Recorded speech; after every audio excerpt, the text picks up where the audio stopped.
school will gladly take your donation and give you a raffle ticket.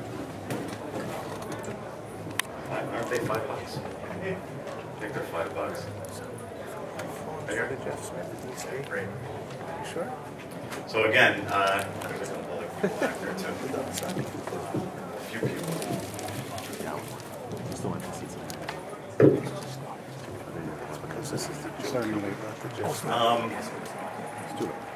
My name's Adam Kubert. It's my dad, Joe Kubert. We're both teachers at the Kubert School. The way this panel is going to be run, I have a bunch of slides to show. I'm going to talk a little bit, and at the end of my presentation, my dad's going to do the drawing that's going to be raffled off. So, without further ado, this is our sign in front of our lovely school. Our school has been going since 1976. It's now in its 35th year. My dad will be the first one to tell you that he never thought it would ever go this long. He himself saw a need for something like this because when he started out, I mean, he could tell you himself, there was no place, no educational institution to learn this craft. He learned on the job. So again, there was a need for this, and he started the school back in 1976. I graduated the school, that's why I've spit out the number 1984. I actually went to the school from 81 to 84.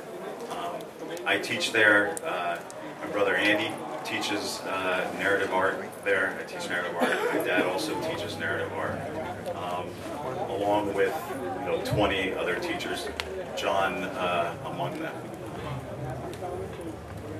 The shot of the front of the school. The school has been completely redone. As a matter of fact, the building itself was put back into its original condition when it was built back in, when was the addition done? The addition was done in 1941, right? The addition that we took off.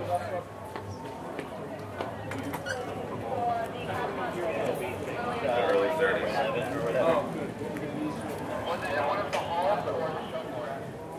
Late 20s. So it's an older place. I actually went to, I grew up in Dover. The school is in Dover, New Jersey. We have students from all over the world go to this school, and it's amazing to me because this is the town I grew up in. This is the school I went to, 7th and 8th grade. So I have some not so fun memories. This is what the students call the mansion. We house, because people come from all over the planet to our little school. This is where we house some of the students. And this is maybe, what is it, a couple miles away? That's correct. My dad was just saying, you want to hold the mic? This is where the original school was up until 84. This is the building that I attended this school. We have a full service art store at the school where we concentrate mostly on cartoonist supplies. The art store is run by my sister-in-law, Teresa, Andy's wife. Again, the art store. People busy buying things.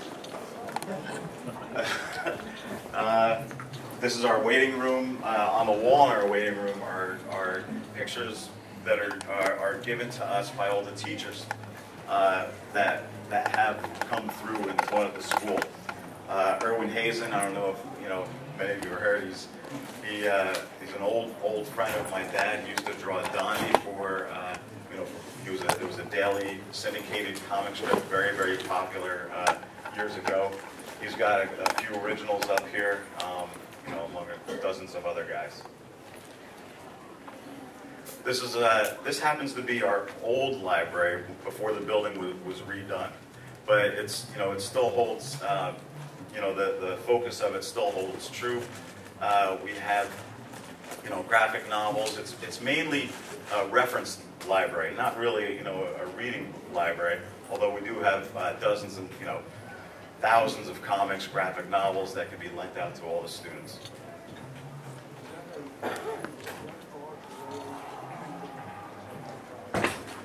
No, that's Julie, I think that's Julie Bell. I think that's a Julie Bell. Right, Doris Vallejo's wife. Yes. Did everyone hear that? No. Yeah, talking to the microphone. Could you hear me? Yes. Yeah. Thank you. That's for the fact I can still talk. I appreciate that.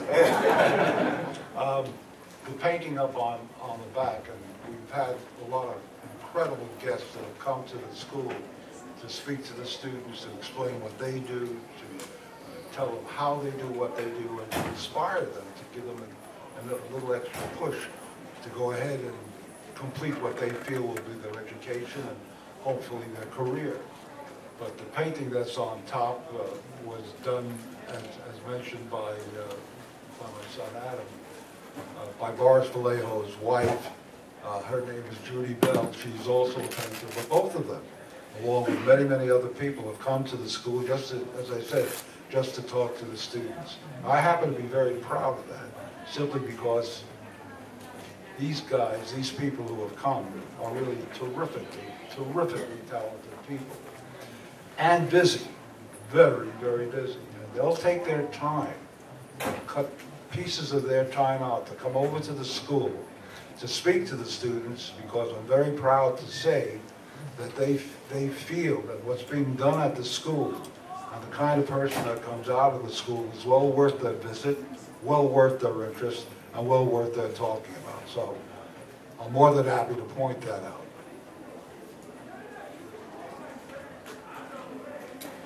This is one of our instructors, Gabe Bridwell, at the school. He teaches the computer classes. Unfortunately, Gabe is no longer with us. You know, we do have a number of other computer teachers there, but look how attentive the students are. This is my brother, Andy. Like I said before, he teaches narrative art. He teaches in the second year. I teach in the first year. My dad teaches the third year. So Andy is the guy in the center, and I want everybody to know how fastidious he is as far as his clothing and dress is concerned. We insist that everybody get dressed up to the nines. When I'm wearing my good clothes today. I want you all to know I'm wearing my good clothes today for going out. But we tend to be, I think, at the school, kind of laid back. It is an art school, and artists do sense and do have to have a sense of freedom, not only with what they're doing, not only with what they're thinking about, but their movements, their thoughts, and the place that they work.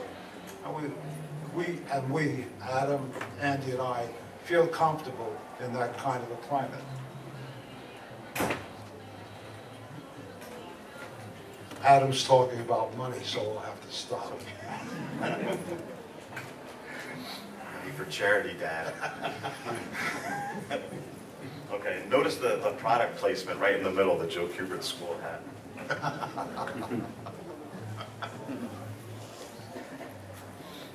My dad, again, teaching at the school. This is a student at one of the animation stands. We also teach, we used to teach a full curriculum in animation. Now it's just part of the main cartooning course.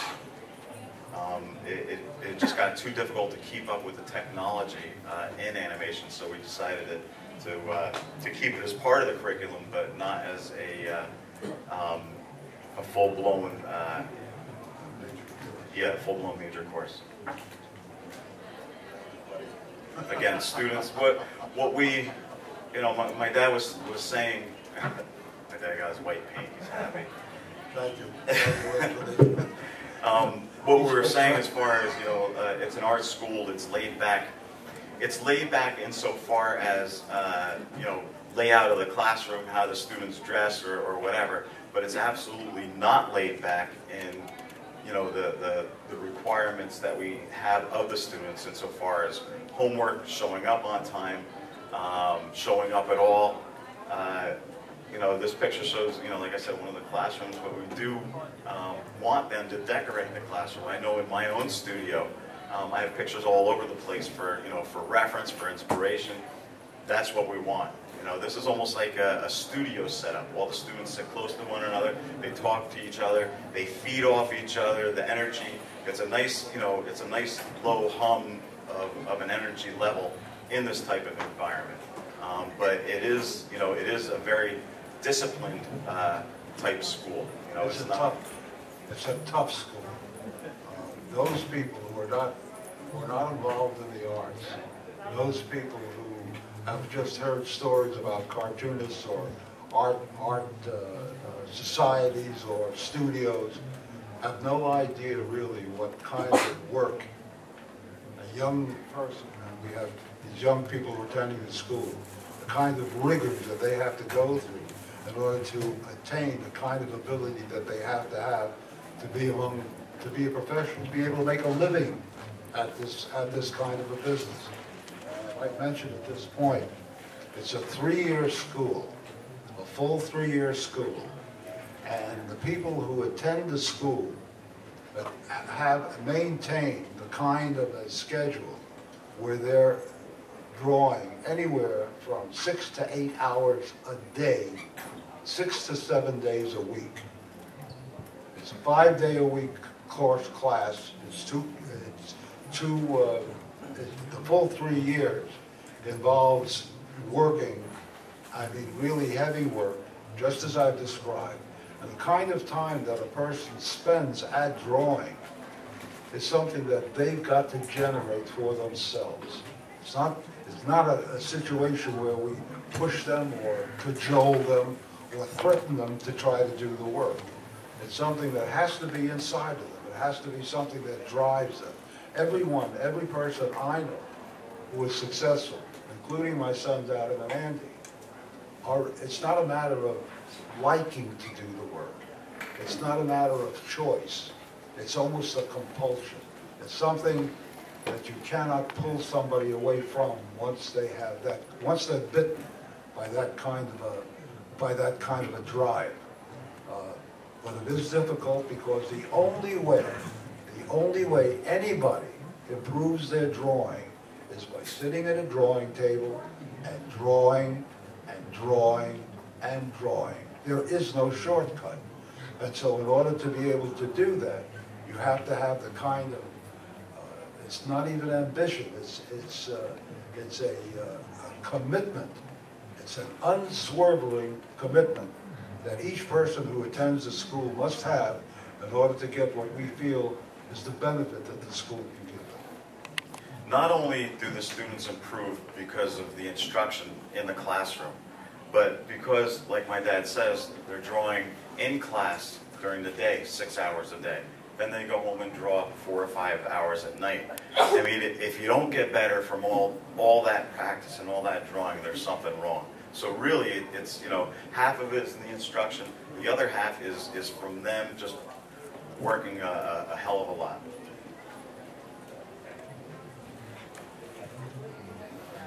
We have a advisory board that comes in twice a year.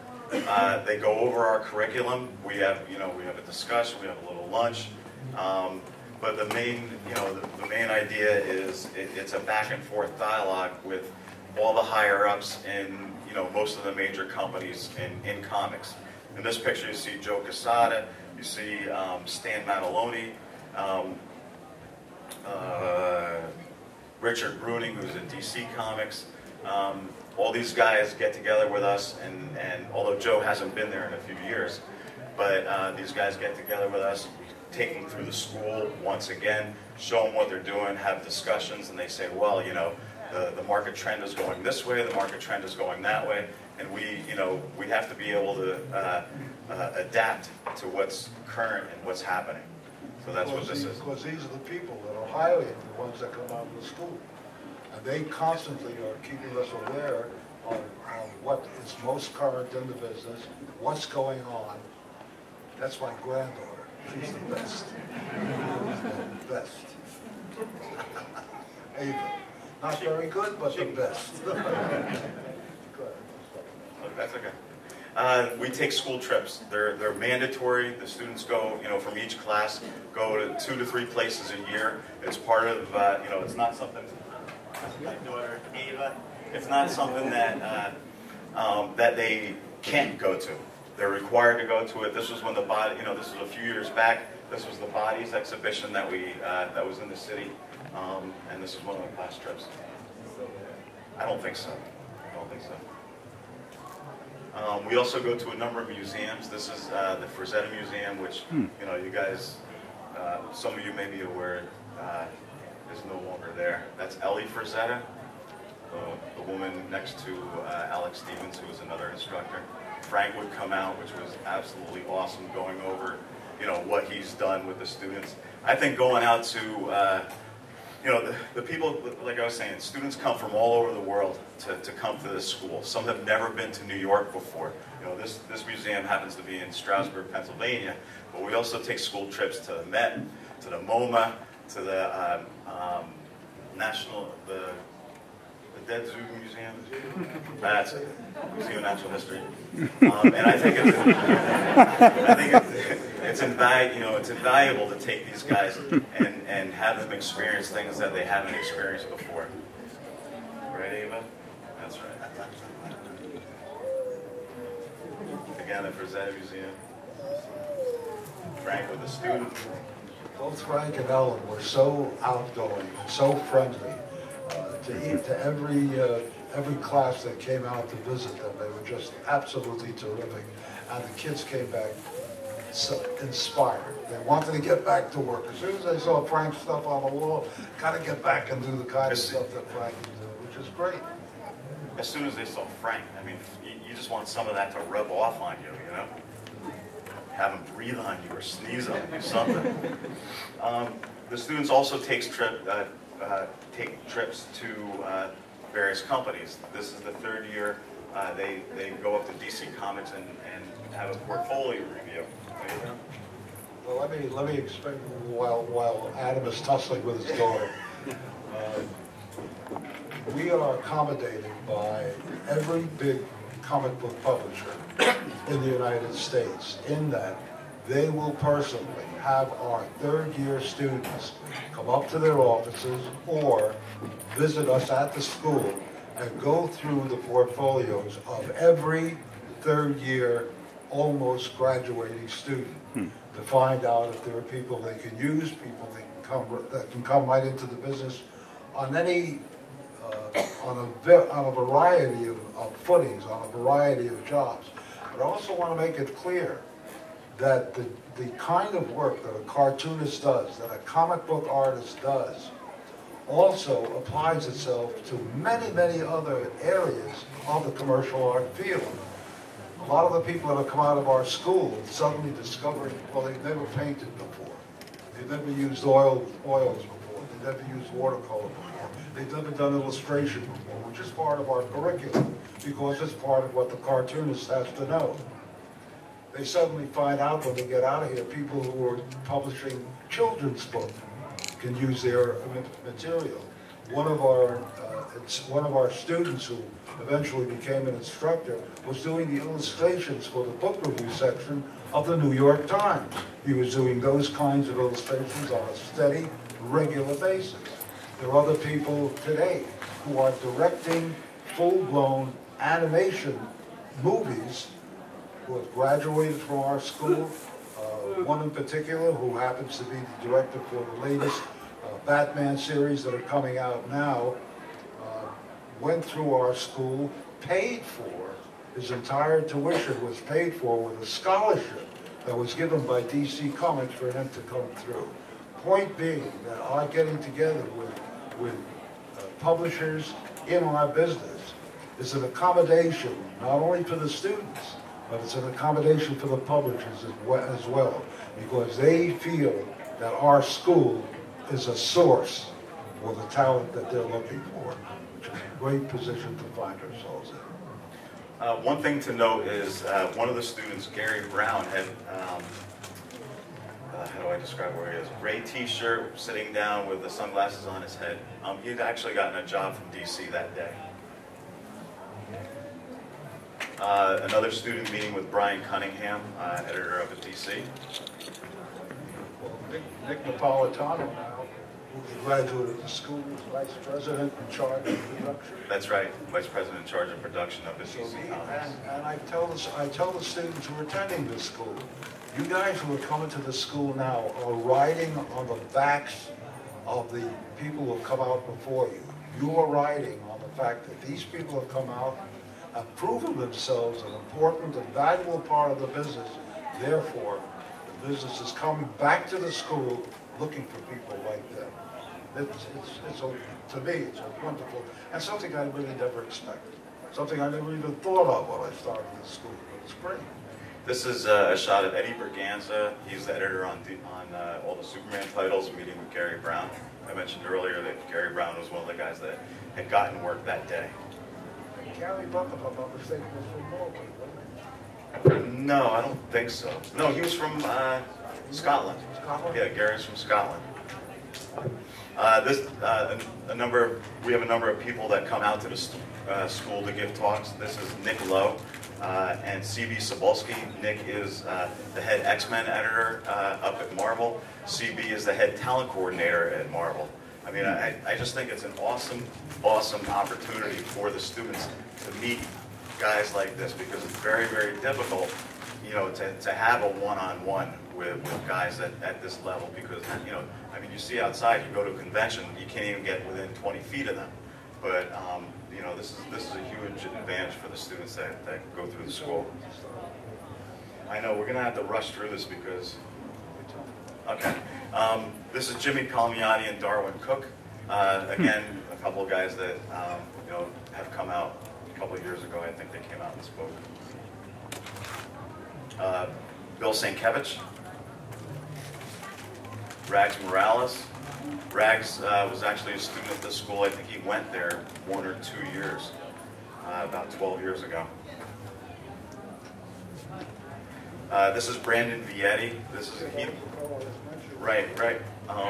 He was in charge of directing Young Justice for DC. It was an Emmy nominated or Emmy award winning for animated Batman. I think he was responsible for it. He had actually gotten a full-blown scholarship from Marvel. They no longer offer a full 3-year scholarship, but when they did, he's the one who was one of the winners of it.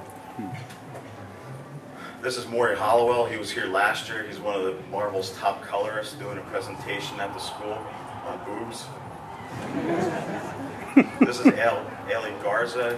He used to work for Wildstorm. I think he's doing work at DC right now. Sandra Hope. Sorry, Sandra. She inked Andy most recently. My brother Andy, overall, his Flashpoint stuff. She came out to the school with the whole Wildstorm crew. Is that the one? Yeah. Incredible. Amazing inker. Sandra Hope. Jim Lee has been out. We know who he is, right? Jenny Frison, the girl holding the microphone, she doesn't work for MTV. MTV came out and was looking for one of the students to kind of help out with their broadcast at the school. She actually went 2 years, but she's doing covers for Dark Horse, for Dynamite. Now she's working for Marvel. She just worked with me. She colored a poster. She works on all the I Vampire covers at DC Comics, the new 52. Very talented artist, and she was just out last week and gave a whole talk on her work and her experience at the school. I don't know who these guys are. Anthony, stand up. You're right in front here. We have a Halloween party every year, which is probably coming up. I know it's coming up at the end of this year. Anthony, the guy in the pajamas in the front. Anthony, please stand. There he is. They are normal people. Every year we also have an open house at the school. We have one in the fall and one in the spring. Our next open house happens to be next week, so anyone, you know, evenly remotely interested in the school, look at the website, get the directions, you know, get the time, sign up and register. You'll have a chance to see the three of us, tours of the school, meetings with the teachers. The teachers all do demos, so you can go from class to class and see what it is they do, see what it is they teach. And it's really a good way just to get a feeling of whether or not this place is for you, because, you know, to be honest, it's not for everybody. I think people find out this is something that they don't want to do as much as something they do want to do, because it's very, very specific. It can be very rewarding, but if it's not something that floats your boat, then, you know, then it's better to find out sooner than later. Okay, this is one of the winners from, we have scholarships available every year. This is Dan Duncan, who won the John Sempre scholarship. There's a number of companies. DC Comics offers a $5,000 scholarship every year. We probably have about, I don't know, $30,000 worth of scholarships that's available to the various first and second year students. I'm going to go through this pretty quickly because we really have to get to my dad drawing. I think we give the room up pretty soon. Maybe, let's see. How should we do this? I'll just go through this real quickly. These are alumni that went through the school. Bill Pressing, he's a storyboard artist. He worked on the Pixar movie Up. He's a storyboard supervisor for Venture Brothers, which is on the Cartoon Network. Charles Wilson, who does this book called The Stuff of Legend. David Nakayama, he now works for Top Cow and Marvel on the X books. Lee Weeks, he works a lot. He does a lot of work at Marvel. Obviously, he does the Hulk, Amazing Spider-Man. Again, this is Jenny Frisen's work. Matt Hollingsworth, who's a top colorist at Dark Horse. He does all of Mike Mignola's stuff right now. Micah Gunnell works at Aspen, and he's also done some Spider-Man work at Marvel. Again, Maureen Halliwell, who I showed earlier, he's Marvel's top colorist. Shane Davis, who's done a lot of work at DC. Gotcha. And Toby Cypress, who is also an alumni. He's worked with independent publishers. Okay, I think we got to get you drawn, because I've been given the 10-minute signal. How, yeah, I'm going to push the button here.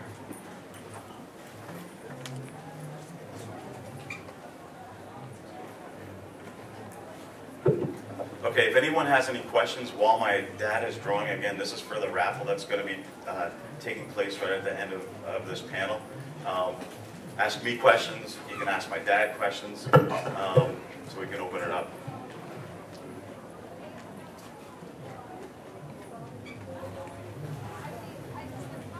What are you going to draw? He doesn't know.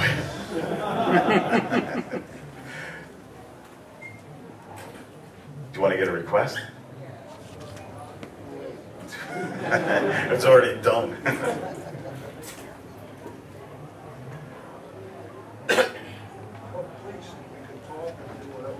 I got a question.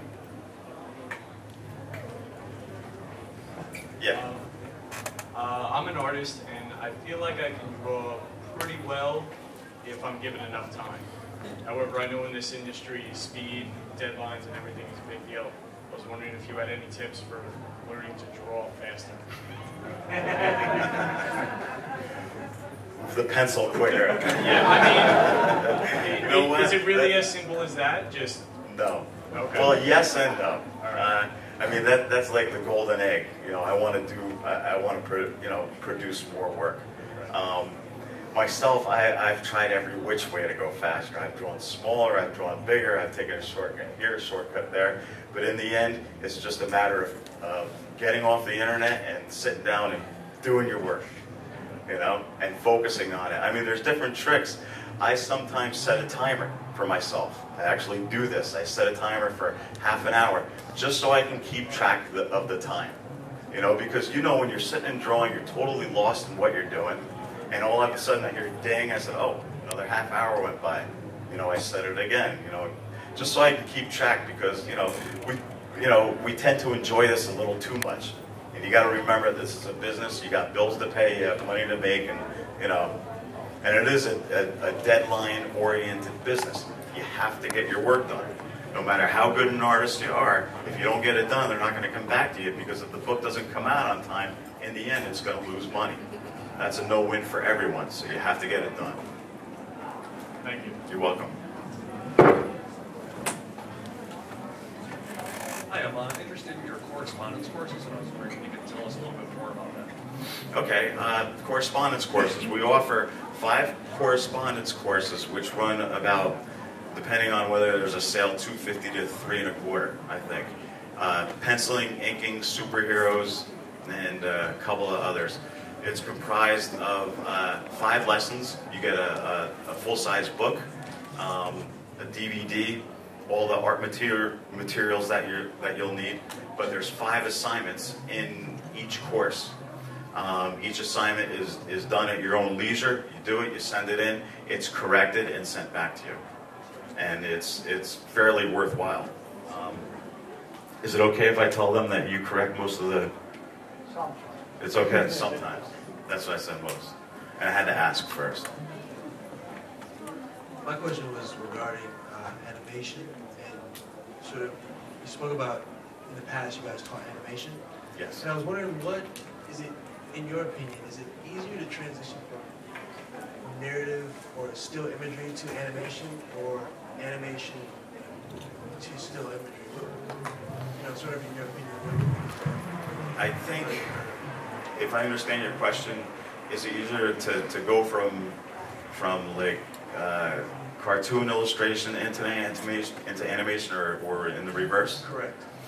I think a good artist can go in either direction. You know, if you're a really good animator, some of them, I forget the artist's name, but he illustrates, well, Milt Neal, who used to teach at the school. People who don't know too much about commercial art think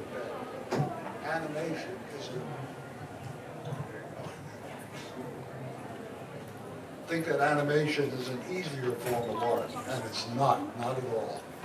It's a lot easier when a person is drawing. It's a lot easier to throw a lot of stuff and a lot of lines into what you're doing. It's a lot easier to do that than to know what to leave out, what's important, to keep it simple, and to know exactly you're getting the impact that you want with your drawing with the simplest line. The cartoonist, the job of the cartoonist is so precise and so exact. It's done with a black line to begin with. It is not a rendered line. It is a black ink line. A variation, any slight variation of that line can completely change a motion, a position, an entire anatomical illustration can be changed completely with just a slight variation of that line, so that the artist has to know exactly, if he's doing a simple drawing, especially when it applies to animation, has to know exactly where he wants to put that line in order to make it work. People looking at an animated cartoon, I've always admired animation because the artists are so terrific. Despite the fact that they're working with a line, they can make that line throw a shadow. Now, by doing that, they can make a simple illustration like a Mickey Mouse or a Donald Duck look completely and totally solid, because they know where to thicken the line and where to keep it thin. That kind of ability does not come easy. Those kinds of backgrounds, learning how to draw, is all taught at our school, so that those people who are piqued with the interest, having just touched on some of the things that they never even knew about prior to coming to the school. Some people, as I said before, had never even worked in any kind of color. Suddenly, working with people at our school, we have painters, artists, Rowena, outstanding. We got to get drawn.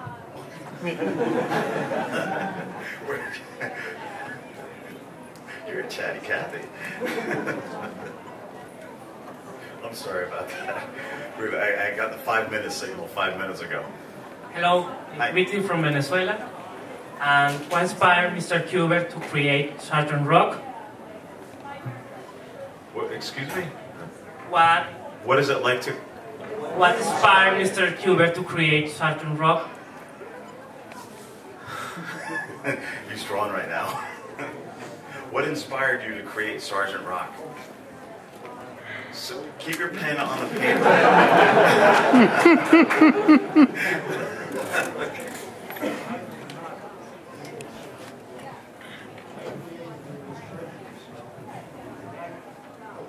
Hold it. Go ahead. Keep going.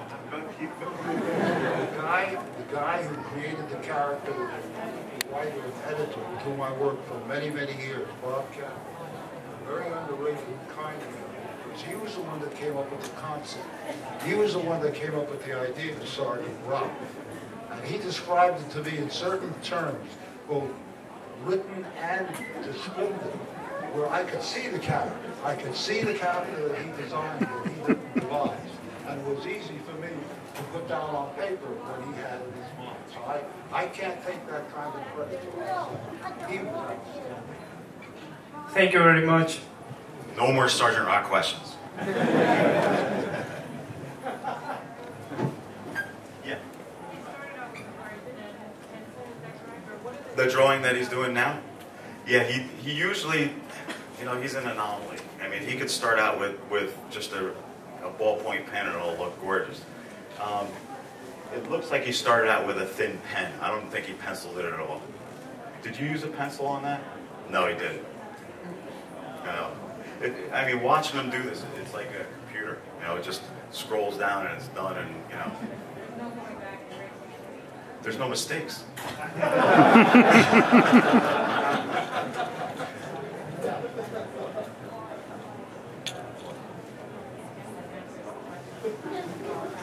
How to draw faster. You just get really good and really confident. And, not a lot of people can do this.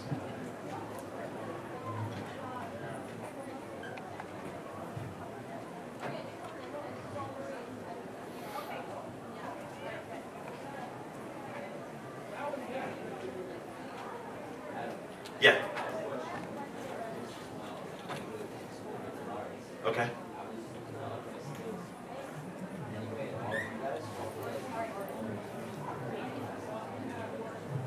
There aren't non-matriculated classes, but we do have some evening classes and Saturday cartoon sketch class. The Saturday cartoon sketch class, I think you sign up for 4 weeks at a time, and it's an all-ages thing. That's not to say it's not worthwhile, because it is taught by one of the teachers that normally teaches at the school.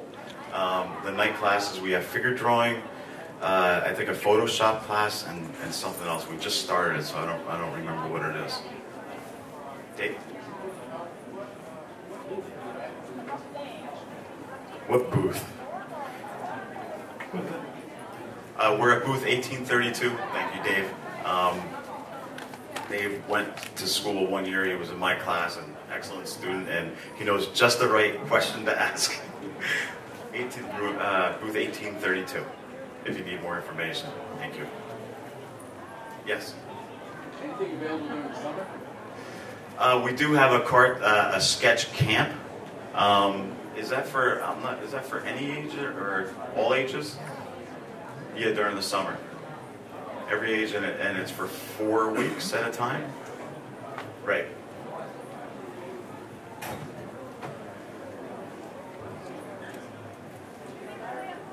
Oh, so each week they do a different subject, penciling, inking, coloring for each week.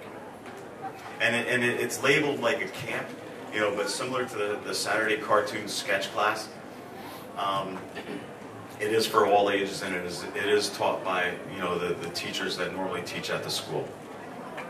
I think we're looking to wrap it up. I'll take one more question. Is digital? Well, we have a couple of Cintiqs in the school that all the students are required to come in with a laptop, Apple laptop. They also required to come in with a Wacom tablet.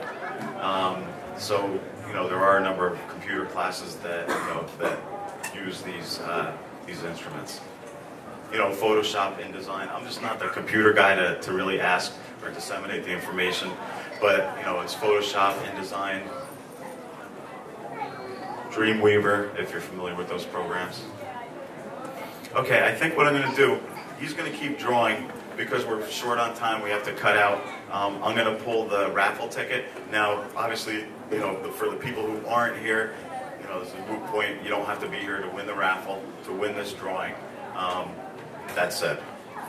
And I'm going to have Eva take it.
Joe Butchett? Joe? You got it, buddy. And thank you everyone for donating your time to come here. We appreciate it, and also donating, you know, for those who participated in the raffle. We really, really appreciate it. What charity is the money going to? St. Jude Children's Hospital. So, and all the money goes to them. So.